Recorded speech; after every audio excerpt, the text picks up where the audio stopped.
Hafsat Kamal amaryar Salim Goje ta fallasa wa Salim Goje asiri inda ta fito da wasu chats ɗinsa na sirri wanda yake aikata badala tare da fitacciyar jarumar Kaniyo Hadiza Gabon da wata budurwarsa mai suna Ummi Jeje da kuma wasu sauran 'yan matan shi da ba kowa ne ya sani ba.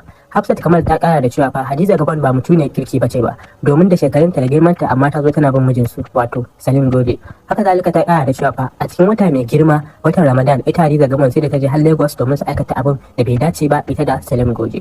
Haka zalika Hafsat Kamal ta kara fallasa wani asiri inda ta ce fa abokin zaman ta wato kishiyar ta Shafa Ado har asiri take yi mata saboda kai Allah ya bata haihuwa ita da Salim Goje. Inda ta kara da cewa fa Shafa Ado da mahaifiyarta har asiri suke mata suna zuwa makabarta su bin na banne sannan kuma su tsaface saboda kai Allah ya bata haihuwa sannan kuma suna zubar da jinin dabbobi saboda dukkan Allah ya bata haihuwa sannan ita kanta Shafa Ado sai da ta yi rantsuwa akan cewa fa inda tana rayu to ba za ta bari Hafsat Kamal ta samu kwanciyar hankali ba tare da Salim Goje. Sai dai ta bangaren Shafa Ado ita ma ba a batta a baya ba a take ta maiwa da Hafsat Kamal martani inda ta bayyana cewa ai da tana yin asiri ba ma za ta bari Hafsat Kamal din ta shigo gidan ba balle ma ta samu ta aure Salim Goje. Haka zalika Shafa Ado ta bayyana cewa fa Hafsat Kamal ko sallah ba ta yi sai dai shaye da ita ba za ta tona mata asiri ta fito ta faɗi laifukan da ta yi a baya ba saboda za ta iya ta gyara alaƙarta da Allah. Sannan kuma maganar da take yi na cewa wasu 'yan mata suna bin Salim Goje ai ita ma kafin ta aure Salim Goje har Saudiya sai da ta bi shi a cikin wata mai tsarki wato watan Ramadan alhalin kuma babu aure a tsakanin su. Haka zalika a daren da abin nan ya faru shi Salim Goje bai kasa a gwiwa ba inda ya gaggawa zuwa gidan Hafsat Kamal domin ya dauki mummunan mataki a kanta sai dai bai nasarar shiga gidan Hafsat Kamal ba inda ita Hafsat Kamal din ta nemi taimakon gaggawa a gurin 'yan social media da kuma police station akan cewa a zo a fitar da ita saboda shi Salim Goje ya turo mutane domin a attacking dinta. Hakan ne ya saka mutane da dama ba su kasa a gwiwa ba irin fitacce jaridan nan Madina mai shanu da kuma sarkin mota da sauran jama'a inda suka je suke cincirin da kofar gidan Hafsat Kamal domin su kubutar da ita sannan kuma aka hana shi Salim Goje shiga gidanta saboda cutar da ita da sauran abubuwa. A cikin bidiyon nan za ku ga yadda amarya Salim Goje Hafsat Kamal ta tona masa asiri inda ta fito da wasu chat din na sirri wanda yake maganin batsa tare da fitaccen jarumar Kaniyo Hadiza Gabon da wata budurwarsa mai suna Ummi Jeje da kuma wasu sauran 'yan matan shi da ba kowa ne ya sani ba. Hakan ne saka inda ita Hafsat Kamal din ta bayyana irin zaman doya da mijin da suke yi tare da kishiyarta mai suna Shafa Ado inda ta bayyana cewa Shafa Ado har asiri take mata saboda ka Allah ya bata haihuwa sannan kuma ita Shafa Ado da mahaifiyarta har makabarta suna zuwa su yi tsibbace su yi binne da sauran abubuwa saboda ka Allah ya bata haihuwa. Hakan ne saka ita ma Shafa Ado ba a bata a baya ba inda ta maiwa da Hafsat Kamal zazzafin martani inda ta bayyana cewa ai da tana yin asiri ba ma za ta bari Salim Goje ya aure ta ba. Hakan ne ya fasa ta shi Salim Goje inda a daren da abin ya faru ya je har gidan Hafsat Kamal domin ya dauki mummunan mataki akan ta sai dai bai nasara shiga gidan ba inda ita Hafsat Kamal din ta nemi taimakon gaggawa a gurin jama'a akan cewa su zo su kubutar da ita. Hakan ne saka inda mutanen Abuja makwatanta suke cincirin da kofar gidanta sannan aka hana shi Salim Goje shiga cikin gidanta domin ya illata ta ko kuma ya cutar da ita. Ba tare da bata lokaci ba idan wannan shine karin ku na farko zuwa channel din nan kada kuma ta ku danna min subscribe da alamar kararrawa don YouTube za su sanar da ku a duk lokacin da ya dora sababbin videos.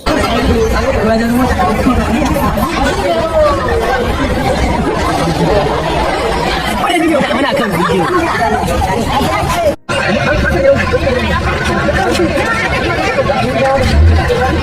I need to call the police. They are literally outside of my house trying to break into my house.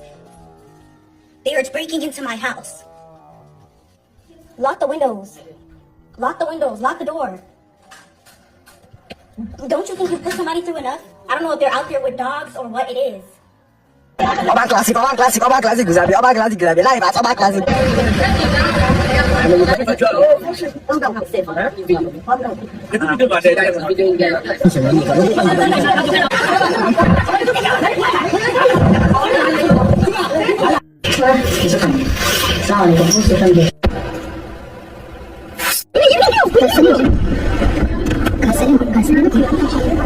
An tusa shi a mota ya bani tausayi an sa shi a mota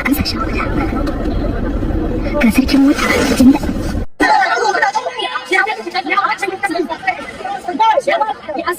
shi ne yayi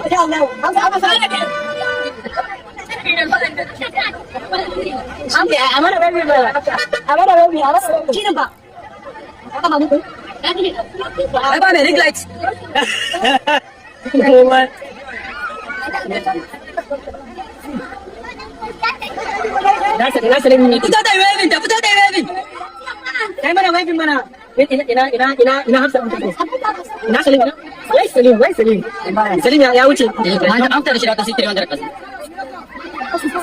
Ana kira family. Bugu da ƙari bayan ita Hafsat Kamal din ta tona wa mijinta wato Salim Goje asiri irin abubuwan da yake aikatawa tare da 'yan matansa irin su Hadiza Gabon, Ummi Jeje da kuma sauran wanda ma ba a san su ba sosai a social media. Bata bar kishi ta ba abokiyar zaman ta wato Shafa Ado a baya ita ma sai ta faffada mata fara maganganu sannan ta tuna mata asiri irin muguntar da take shuka mata har a matsayin ta na kishiyarta. Inda ta fara da cewa fa Maryam Shanuno the mummy of Shafa Ado. Maryam Shanuno mahaifiyar Safa Ado, why don't you tell everyone how you moved into my matrimonial home with all my things in it without my permission? Me yasa baki faɗa kowa da kika koma gidan aure na tare da duk abubuwan da yake cikin nawa ba tare da izini na ba? All my furniture, everything of mine, duka kayan ɗaki na wato kujeru da kuma komai nawa, and took over my home. Sannan kika mayar da gidana naki. Why don't you tell the world about all the witchcraft you people have done on me? Me yasa ba ku faɗa wa dukkanin mutane irin mai da kuka yi a kaina ba? Haka zalika Hafsat kamar ta sake wani rubutu inda ta ce fa Shafa, why don't you tell them about all the padlocks? Me yasa ba ki faɗa musu akan dukkanin kwaɗinan nan ba? All the witchcraft, dukkanin maita, why don't you tell them about all the things you buried in graveyard? Me yasa ba ki faɗa musu akan abubuwan da kuka babbane a makabarta ba? All the animals you used for witchcraft, dukkanin dabbobin da kuka yanka akan tsafi.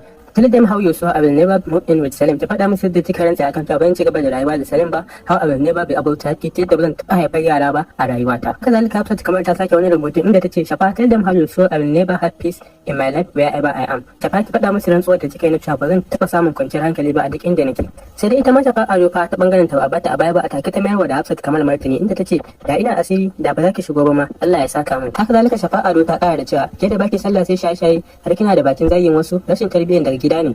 The way you claim you love your husband, yadda ka nuna kina son mijinki, I never thought you will do such a stupid thing to him. Ban taɓa tunanin zaki masa irin wannan shirman ba. Don't forget the kind of life you used to live in America. Kada ki manta irin rayuwar da kika yi a ƙasar America. Shafa Ado ta kara da cewa about having kids, don't forget you have PCOS, and that is one of the problems that is stopping you from having kids, so don't put this on me. Sannan maganar haifan yara, kada ki manta kina da PCOS. Wannan matsalar ta jinyo gaba ɗaya ba ka iya haihuwa, so don haka kada ki shafa min kashin kaji, ma'ana duka da ta shafa mata laifin nan nata na rashin haihuwa. Shafa Ado ta sake wani martani inda ta ce if you have problem with your husband, go deal with him, don't drag me into this. Idan kina da matsala ki da mijinki, ki je ki kare take da shi, kar ki sako ni a cikin wannan lamarin. Haka zalika Shafa Ado ba fa bata kare yin shuru ba. Talking about how people are following your husband, did you forget when you did the same thing to me? Kina magana akan yadda mutane suke bin mijinki, kike manta yadda kike wa nawa mijin? Following my husband to Saudi during Ramadan, kika bi mijina har Saudiya a lokacin watan Ramadan, as well when you know you're not his wife, bayan kin san ke ba matar shi bace ba. God will judge you too insha Allah. Kai ma Allah sai ya hukunta ki insha Allah. Daga ƙarshe kuma Shafa Ado ta ce ba zan tona miki asiri akan wasu laifinki ba, me bi kin daina Allah ya fi sani, so idan depression ke da miki go deal with it. Bayan Hafsat kamar ta ga mai musayya ita da Shafa Ado inda kowanne suka baffada wa kowace ba da maganganun suka yi mata tona asiri. Daga ƙarshe kuma Hafsat kamar ta fara tona wa 'yan matan da suke bin Salim Goje suna yin abubuwan da basu dace ba inda ta fito da chat ɗinsu na sirri wanda suke aikata badala da sauran abubuwa inda ta fara da Hadiza Gabon ta ce Hadiza, is this not you? Hadiza, wannan ba ke bace ba, as big as you are at your age, da girman ki da shekarun ki, you are following young girls husband, kina bibiyar mijin kananan yara. Wannan ma wani chat ne wanda ita Hadiza Gabon din take yin magana tare da Salim Goje inda ita Hafsat kamar ta rubuta cewa Hadiza Gabon, you were in Lagos with a married man, kina Lagos tare da mijin aure during the holy month of Ramadan, a cikin watan Ramadana mai tsarki. Wannan sune irin chat din da Hadiza Gabon suke yi tare da Salim Goje inda suke tura abubuwan ba har da sticker da shi Salim Goje yake cewa za su gwada irin abin da yake sticker da sauran abubuwa. Sannan kuma ga chat din receipt nan wanda shi Salim Goje ya turawa Hadiza Gabon inda ya biya mata kuɗin jirgi da sauran abubuwa. Sannan kuma ta kaya tona wata budurwar shi Salim Goje asiri wato Ummi Deje inda ita Hafsat kamar dan ta tagin Ummi Deje tace is this not you? Wannan ba ke bace ba Ummi Deje. Kamar dai da kuke gani wannan sune irin nau'ikan chat din da ita Hafsat kamar dan ta tattara a matsayin evidence wanda ta kama shi Salim Goje wanda ta fallasa shi Salim Goje asiri a matsayin yana cin amana ta da sauran abubuwa. So gashi nan dai muna fatan Allah ya kawo kashin wannan rigimar sannan kuma ya sasanta tsakanin su. Haka zalika zan dora muku ra'ayoyin mutane inda suke tattafa albarkacin bakin su akan wannan rigimar ta shi Salim Goje tare da matarsa inda amarya suka tona masa asiri. To jama'a bidiyo da gaba kuma za ku ga yadda mutane da dama suke tattafa albarkacin bakin su akan wannan abin kunya da ya faru inda aka fallasa asirin Salim Goje tare da fitaccen jarumar kanin na Hadiza Gabon inda aka hango chat ɗinsu da suke aikata badala suna yin maganganun batsa inda shi har Salim Goje yake bayyana irin abubuwan da zai mata idan suka haɗu suka kiɓe daga shi sai ita zai mata irin abin da ya da ba sai na faɗa ba. So ga duk yadda mutane da dama suke tattafa albarkacin bakin su akan wannan lamarin. So kada ku manta dai idan wannan shine karon ku na farko zuwa channel ɗin nan ku danna mun subscribe da alamar ƙararrawa domin YouTube za su sanar da ku a duk lokacin na dora sabbin videos. Ya sake ta a bakin kofa ya sake ta. Ya shiga mata ne. Jama'a inna lillahi wa inna ilaihi raji'un. Kun ganna a fargici. Abin da yake faruwa Instagram ta kama da wuta. Instagram Salim Goje. Hafsa Kamal.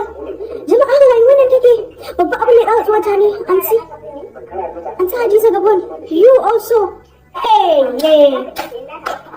Jama'a. In dai haka soyayya take komawa kiyayya. Allah ya mana tsare da irin wannan soyayya. Inna lillahi wa inna ilaihi raji'un. Wallahi ni ina kwance gaba ɗaya kana ya buga. Instagram ta kama da wuta. Salim Goje. Oh, you don't cast, Oga. You don't cast.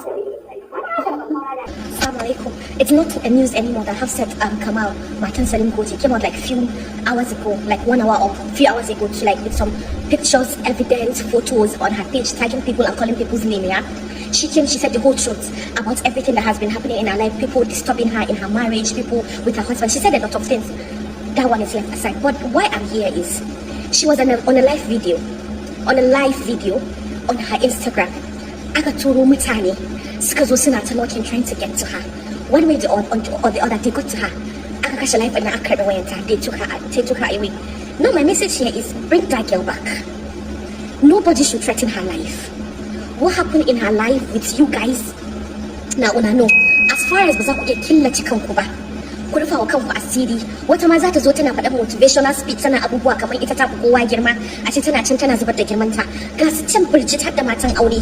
That is none of our business. Our business is bring that girl back. Bring her safe and sound. Sabida ta faɗa yanzu me ya kawo faɗan gaskiya da threatening life? Why will you come and pick her up? We all know that this girl said the truth with evidence and everything. Bring her back. I'm not in support of her. I'm not in support of any one of them they mentioned. What I am after is her safety. As a human being, as a Nigerian, she owns her safety. Bring her back. Yanda kuka je kuka ɗauko ta a gidanta, kuka fita da ita God nowhere, just bring her back because we all know you. She mentioned your names, had the NIN in wasu, because all of you are suspects. Don't wonder to kira sunan, she's a suspect. She mentioned you guys, she tagged you guys. We all know you, we all have the screenshot, we all have the evidence, we all know your name, we all know where you guys are staying. We will fish you out. Like the take life, I wanted to call police. I remember that, oh, she's in Nigeria, she's not in this part of the world. Not world, and I would just call 911 and immediately police will be all over and they will save her. I got like 4 or 5 of my friends that, oh yo, call police, save this girl. They don't even know how to reach police. Failed system. Bring that girl back. Bring her back. Yes, I don't do these things, but I have to do this. Bring her back. She owns her safety. Munafukai to an gama kes, kowa ya tafi je fitsari ya je kwanta. Munafukai kowa ya tafi je fitsari ya je kwanta. An gama gobara ta mutu. A saurin screenshot ku shiga, wallahi ku munafukai ne masu screenshot. Ku duk wanda ya screenshot sai screen din wayarsa ya bashi. Allah ya sa samu son ci ka shiga uku. Ni fa dama ban san me yasa ba, tunda aka je wannan BBC din, sai a wani kallo waccan sai aka wani da na ga namiji yana wasan banza da matansa guda biyu wai a tare a waje ɗaya, nake sanin cewa ku rabu da shi munafiki ne. Dama can harkar nan ni I not trust them. Wallahi I not trust harkar nan, dama can ni I'm not happy with this harka. Ga wani a zai zaman lafiya ka haɗa yara ƙanana guda biyu ka ce wai zaman lafiya ake, su ba su da kishi ne. Kai amma dai wannan abu to shi na ga bayan kuɗi da yana da wani abu. Wallahi bayan kuɗi yana da wani abu. So please, let's try and help the young lady that is in need of help. People that are in Abuja, kindly do the needful, please. Ƙasa na gab da lalacewa, abin da za ku kawo mani kenan. Ana fama da ƙasa su Salim Goje, abin da za ku kawo mani kenan. Ana fama. Allah ya kai mu gobe da safe. Gaskiya ni ban san kalmar ina abubuwan na faruwa. Yufolin gobe da safe zan yi bayani. Ana sace yaran mutane yanzu abubuwan da ya kamata a ce gobe da safan Allah ya zai bayani. Masu fulin su fulin, ni ban san me ke damu wasu ma'auratan ba ma, wallahi wannan mistaken aure ne. Allah, kuna da auren ba ku fara kanku asiri ba. Zan yi bayani gobe da safe insha Allah. To jama'a, wannan shine gabaki ɗaya abin da na kawo muku a cikin bidiyon nan daga farkon sa ƙarshe. Yadda kuka ga Hafsat kamar amaryar Salim Goje ta bugi kirji inda ta tona mijinta asiri akan abubuwan da yake faruwa, inda ta bayyana cewa fa ba dan Allah ya aure ta ba, ya aure ta ne saboda siyasarsa, sannan kuma ta bayyana irin zaman juya da manjan da suke tare da kishiyarta mai suna Safa Ado, inda ta bayyana cewa Safa Ado har asiri take mata saboda kan Allah ya bata haihuwa, sannan kuma ita Safa Ado da mahaifiyarta har makabarta suna zuwa su mata binne su yi binne sannan kuma su tsaface da sauran abubuwa. Hakan ne janyo ita ma Safa Ado ba a bata a baya ba, inda tace ai da tana yin asiri da ma za ta bari Salim Goje ya aure ta, Hafsat kamar din ba balle mata su gidansu da sauran abubuwa. Hakan ne kuma shi Salim Goje a daren da abin ya faru ya je har gidan Hafsat kamar domin ya dauki mummunan mataki akan ta, sai bai nasara shiga gidanta ya illata ta ba, inda mutane da dama inda ita Hafsat kamar ta nemi taimakon gaggawa a social media akan mutane su je su kubutar da ita akan cewa she is not safe da sauran abubuwa. Hakan ne kan ba a kasa a ba mutanen Abuja makotan ta suka je suka cika kofar gidan ta makil a cikin da sarkin mota da wani fitacciya yan jarida nan Madina mai shanu, inda suka je har gidan domin su kubutar da ita, sannan kuma ba su bari wani abin illa ko cutarwa ya faru da ita Hafsat kamar din ba shi ma ba a bari Salim Goje ya yi nasarar ɗaukar mataki ba a lokacin da abin ya faru. So kuma dai menene muna fatan Allah ya sasso da abubuwan nan. So da fatan kun ji daɗin kallon bidiyon nan. Idan wannan shine kiran ku na farko zuwa channel din nan, kada ku manta ku danna min subscribe da alamar ƙararrawa dan YouTube za su sanar da ku a lokacin da dole sabbin videos. Sannan mu tara a bidiyo na gaba domin ku ci gaba da kawo updates akan labarin nan har sai ƙarshen sako kuma ta sai wannan ƙura.